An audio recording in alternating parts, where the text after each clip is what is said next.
अस्सलाम वालेकुम क्लास। आज वन डायमेंशनल प्रॉब्लम्स लेक्चर 1 के टॉपिक का नाम है स्टेप पोटेंशियल। स्टेप पोटेंशियल का सीन ये है कि हमारे पास दो रीजन्स हैं, ठीक है, अलॉन्ग एक्स एक्सिस। ये at x is equal to zero हमारा पोटेंशियल वी नॉट हो जाता है, और ये up to axis up to infinity तक ये वी नॉट ही रहता है। एक्स लेस दैन ज़ीरो पे कोई पोटेंशियल नहीं है, यानी कि जो हमारा पोटेंशियल है वो एक्स लेस दैन ज़ीरो पे ज़ीरो है और एक्स ग्रेटर और इक्वल टू पे वी नॉट है, ठीक है। तो अब हमारे पास दो कंडीशंस होंगी। दो कंडीशंस क्या होंगी कि जो हमारा पार्टिकल आ रहा है या तो उसकी एनर्जी इस पोटेंशियल से ज़्यादा होगी या उसकी एनर्जी इस पोटेंशियल से कम होगी। तो केस वन है पार्टिकल एनर्जी अबव पोटेंशियल, कि उसकी एनर्जी इस पोटेंशियल से ज़्यादा होगी। उसकी डायग्राम जो है वो गिवन है। सिमिलरली दो रीजन्स हैं, at x is equal to zero जो पोटेंशियल है वो वी नॉट है, ये पॉजिटिव एक्स एक्सिस है और ये नेगेटिव एक्स एक्सिस है। और जो हमारा पार्टिकल आ रहा है उसकी एनर्जी जो है वो पोटेंशियल की से ज़्यादा है। So Schrodinger wave equation in one dimension हम लिखते हैं del square psi over d x square d square psi over d x square plus 2m over h cut square into E minus V is dependent on x into psi is equal to zero. और region one के लिए क्या होगा, reason one में तो हमारे पास we नहीं है, रीजन वन में तो वी ज़ीरो है, तो इसलिए फिर ये जो वी है ये ज़ीरो हो जाएगा और बाकी हमारे पास जो श्रोडिंगर वेव इक्वेशन बचेगी d square psi over d x square plus 2m over h cut square psi is equal to zero. तो रीजन वन के लिए हमारी श्रोडिंगर वेव इक्वेशन हो जाएगी d square psi one over d x square plus k one square हमने कह दिया psi one is equal to zero. ये जो टर्म है 2m over h cut square root ऊपर इसको हमने के वन कह दिया, जो रिप्रेजेंट करता है वेव नंबर को। और रीजन टू के लिए क्योंकि उसके अंदर वी था, हमारा स्टेप पोटेंशियल वी था, उसको हमने ज़ीरो नहीं किया और वो जो साथ वाली पूरी टर्म थी उसको हमने K2 स्क्वायर का नाम दे दिया। अब ये हमारे पास दो श्रोडिंगर वेव इक्वेशंस बन गई हैं दो डिफरेंट रीजन्स के लिए। तो इनके सॉल्यूशंस क्या होंगे, फर्स्ट रीजन के लिए सॉल्यूशन होगा A exponential iota K1x plus B exponential minus iota K1x। अब ये जो टर्म है ये प्रेजेंट करती है इंसिडेंट को, इंसिडेंट वेव को रिप्रेजेंट करती है, और ये जो टर्म है ये प्रेजेंट करती है रिफ्लेक्टेड वेव को, ठीक है। दोनों पॉसिबिलिटीज़ होंगी क्योंकि जब हमारे स्टेप पोटेंशियल पे कोई वेव आई है तो पॉसिबिलिटी है कि वो रिफ्लेक्ट बैक हो जाएगी या फिर वो ट्रांसमिट हो जाएगी।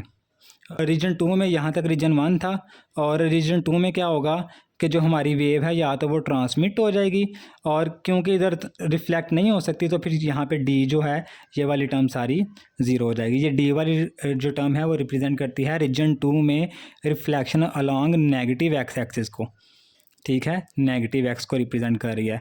और क्योंकि रीजन टू में तो रिफ्लेक्शन हो नहीं सकती, आगे कोई बाउंड्री है नहीं, तो ये वाली टर्म ज़ीरो हो जाएगी। तो फिर एक्सेप्टेड सोल्यूशन हमारे क्या होंगे, पहला सोल्यूशन हमारा ठीक था A exponential iota K1x plus B exponential minus iota K1x, और जो दूसरा सोल्यूशन है उसमें D वाली टर्म ज़ीरो हो गया तो C एक्सपोनेंशियल आयोटा K2x।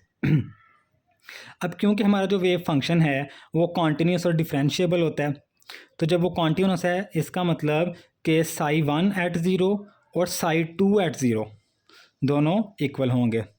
ये जो हमारा था x at x is equal to zero, यहाँ पे साई वन है यहाँ पे साई टू है, तो at x is equal to zero psi one और साई टू क्योंकि कॉन्टीन्यूस हैं तो ये दोनों इक्वल होंगे।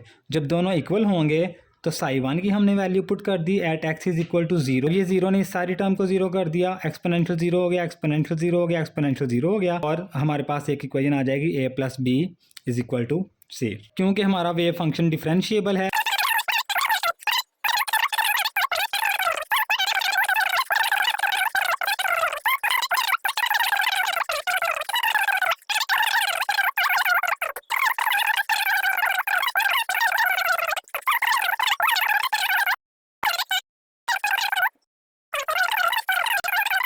और C2A रेशो आ गई 2K1 over K1 plus K2। इससे अगला स्टेप है transmission and reflection coefficients.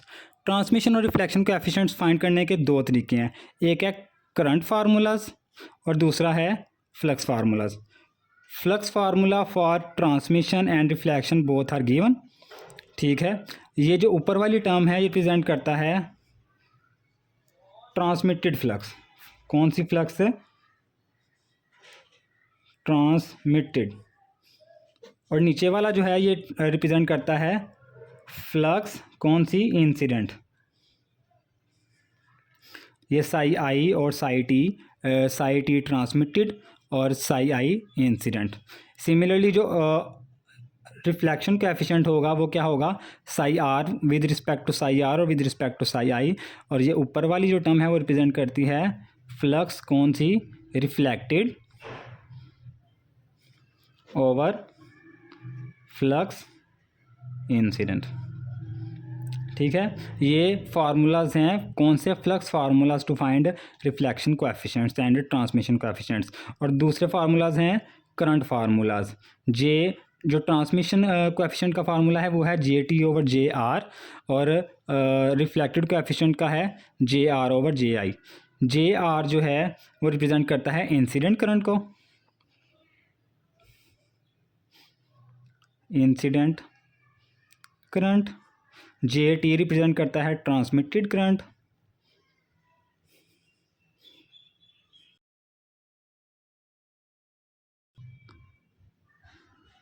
Reflected. तो ये दो डिफरेंट फार्मूलाज हैं।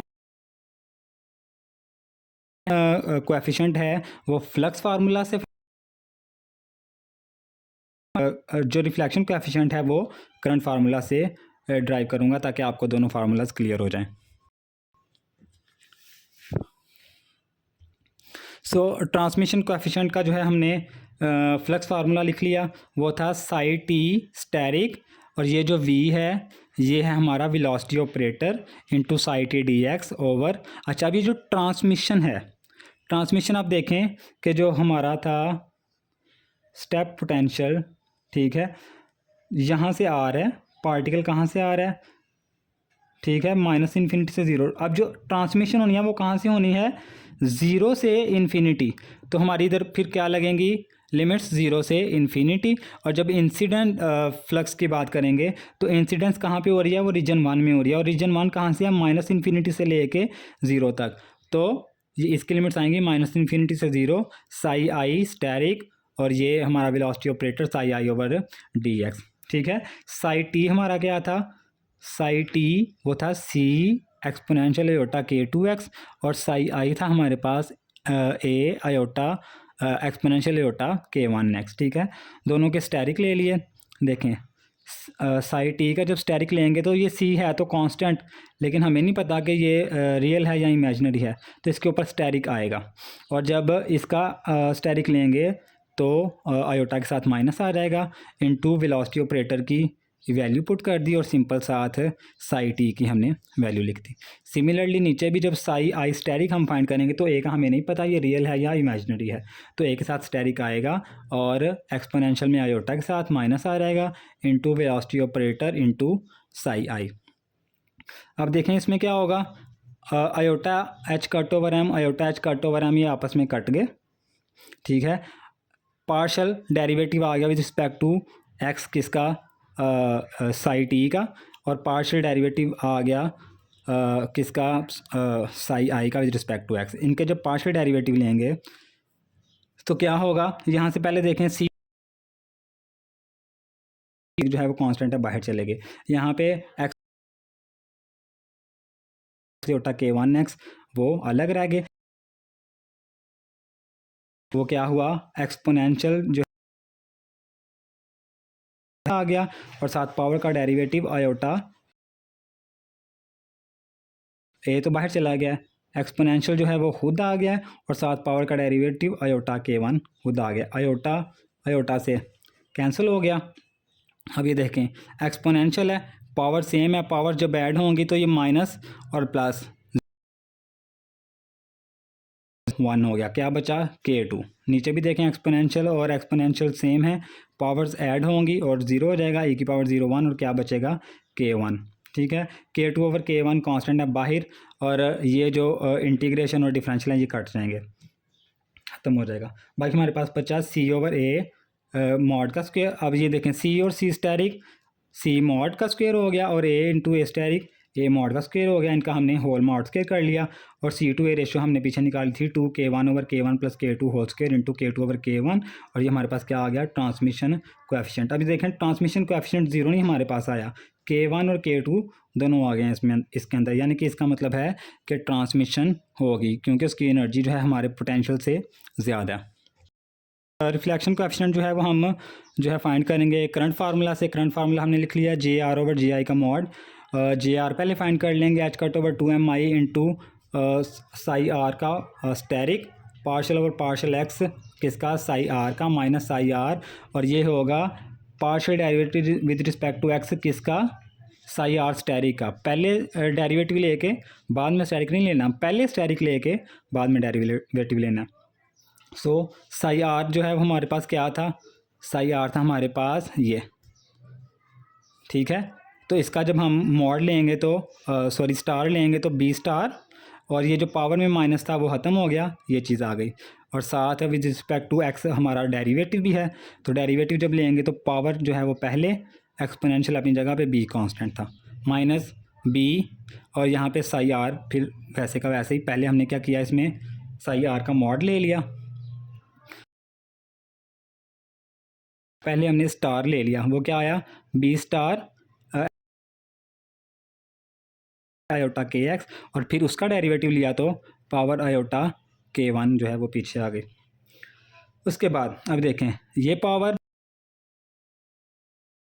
k1 B into B asterisk, ये पावर और ये पावर ऐड हो गया खत्म, minus iota k1 B into B asterisk, B into B asterisk B mod का स्क्वायर हो गया, वो कॉमन आ गया, सॉरी कॉमन नहीं आ गया, B into B asterisk B mod का स्क्वायर हो गया, और माइनस माइनस ये 2 हो जाएंगे, minus iota k1 B mod का स्क्वायर और minus iota k1 B mod का square minus 2 iota k1 B mod का स्क्वायर हो जाएगा। 2 से कैंसिल, अयोटा अयोटा से कैंसिल, और हमारे पास बचेगा J R is equal to h cut over m k1 into B mod का स्क्वायर। अब ये जो जिस तरह से हमने जी आर फाइंड किया है, जे आर फाइंड किया है, इसी तरीके से हम जे आई भी फाइंड कर लेंगे, जो फार्मूला मैंने आपको पहले बताया था। अब रिफ्लेक्शन कोएफिशिएंट जो था वो हमारे पास क्या है, जे R over J I, J are की वैल्यू पुट की, जे आई की वैल्यू पुट की, और ये देखें H cut over m k1 और H cut over m k1 ये आपस में कट गए, बी मॉड का स्क्वायर ओवर ए मॉड का स्क्वायर आ गया इनकी वैल्यूज़ पुट की और हमारे पास आर आ गया जो कि ज़ीरो नहीं है। कि आर ज़ीरो नहीं आया तो मत चाहे हमारा पार्टिकल उसकी एनर्जी जो है वो वी नॉट से ज़्यादा भी हो तो देयर इज़ अ पॉसिबिलिटी कि वो रिफ्लेक्ट बैक हो जाए। ट्रांसमिशन और रिफ्लेक्शन कोएफिशिएंट्स को अगर हम ऐड करें तो उसका आंसर 1 आ रहा है। इसके आगे से दो जो है पॉसिबिलिटीज़ हैं। दो पॉसिबिलिटीज़ क्या हैं कि दो चीज़ों को अगर ऐड करने से आंसर 1 आ रहा है, इसका मतलब है दोनों में से एक ज़ीरो है। अगर ट्रांसमिशन कोएफिशिएंट ज़ीरो है और आर इज़ इक्वल टू 1 इसका मतलब है रिफ्लेक्शन हो रही है और उसकी एनर्जी जो है वो वी नॉट के इक्वल है। स्टेप पोटेंशियल था आई है इधर और वो रिफ्लेक्ट बैक हो गई है, तो इसका मतलब है कि उसमें जो है उसकी एनर्जी वी नॉट के इक्वल थी। लेस वाला भी हम नहीं कर रहे, ठीक है, तो इसका मतलब है कि उसकी एनर्जी उसके इक्वल है। और अगर रिफ्लेक्शन नहीं हो रही, ट्रांसमिशन हो रही है, तो इसका मतलब ये है कि उसकी एनर्जी वी नॉट से इतनी ज़्यादा है कि हमने वी नॉट को टोटली इग्नोर कर दिया है और जो है हमारी एनर्जी ज़्यादा हो गई है जो ट्रांसमिशन होगी।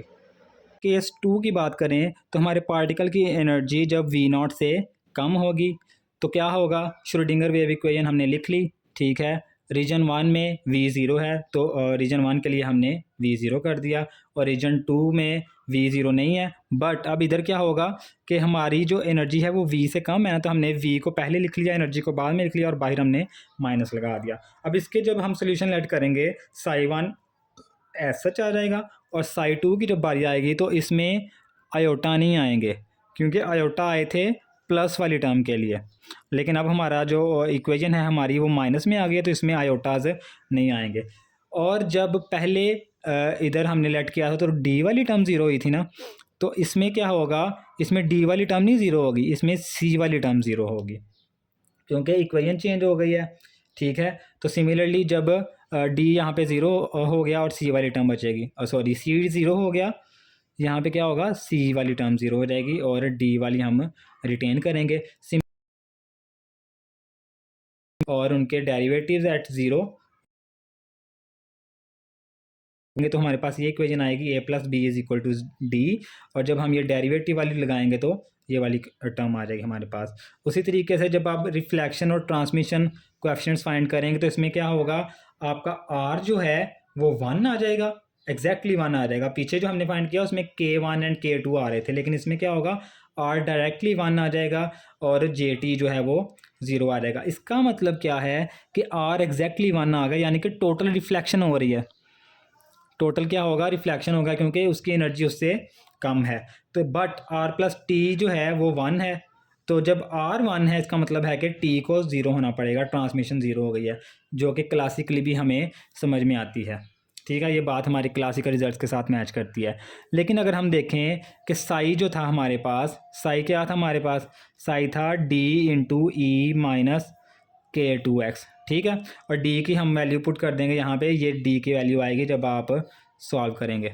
ठीक है, डी की वैल्यू पुट कर दी। जब आप इसकी प्रोबेबिलिटी डेंसिटी निकालेंगे तो वो 0 नहीं आएगी,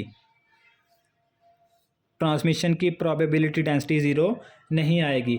इसका मतलब ये है कि देयर इज़ अ पॉसिबिलिटी कि पार्टिकल जो है वो ट्रांसमिट भी कर जाए। जिस तरह उसकी एनर्जी जब पोटेंशियल से ज़्यादा थी तो देयर वाज अ पॉसिबिलिटी कि वो रिफ्लेक्ट कर जाए, इसी तरह यहाँ पे अगर उसकी एनर्जी पोटेंशियल से कम है तो देयर इज़ अ पॉसिबिलिटी कि वो ट्रांसमिट भी कर जाए, जिसको हम कहते हैं टनलिंग इफ़ेक्ट।